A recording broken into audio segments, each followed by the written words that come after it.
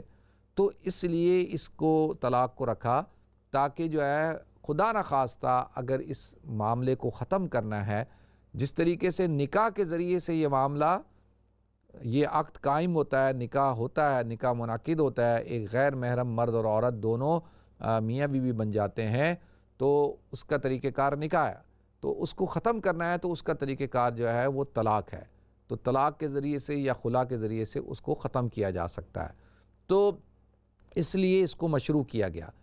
لیکن یہ ناپسند کیوں ہے؟ اس لیے ناپسند ہے کہ دیکھیں اس سے 2 خاندان برباد ہو جاتے ہیں اور بچے جو ہیں وہ رل جاتے ہیں اور بچے جو ہے تقسیم ہو جاتے ہیں، وہ بچے ڈسٹرب ہو جاتے ہیں، وہ دونوں فرد جو ہیں لڑکا لڑکی یعنی میاں بیوی وہ پریشان ہو جاتے ہیں، ان کے لیے بڑے مسائل کھڑے ہو جاتے ہیں. تو اس لیے اس کو ناپسند کیا گیا. اس لیے کہا گیا کہ بھئی ایک دوسرے کا احترام کرو، ایک دوسرے کی رسپیکٹ کرو، ایک دوسرے کے حقوق کو ادا کرو تاکہ یہ رشتہ حسن خوبی کے ساتھ اختتام تک پہنچے اور اپنی ذمہ داریوں کو پورا کرتے ہوئے آپ اللہ کے حوالے ہو جائیں. تو لہذا اس لیے اللہ تعالیٰ نے نکاح کو بھی رکھا اور نکاح کے لیے پھر شرائط بھی رکھی ہیں، اسی طرح طلاق کی بھی رکھی ہیں. لہذا اللہ تعالیٰ مجھے آپ کو ہم سب کو سمجھنے کی توفیق عطا فرمائے. ناظرین، پروگرام کا وقت بالکل اپنے اختتام کو پہنچ چکا ہے. انشاءاللہ آپ حضرات سے کل ملاقات ہوگی. اپنا خیال رکھیے گا، اپنی دعاؤں مجھے یاد رکھیے گا. السلام علیکم ورحمۃ اللہ وبرکاتہ.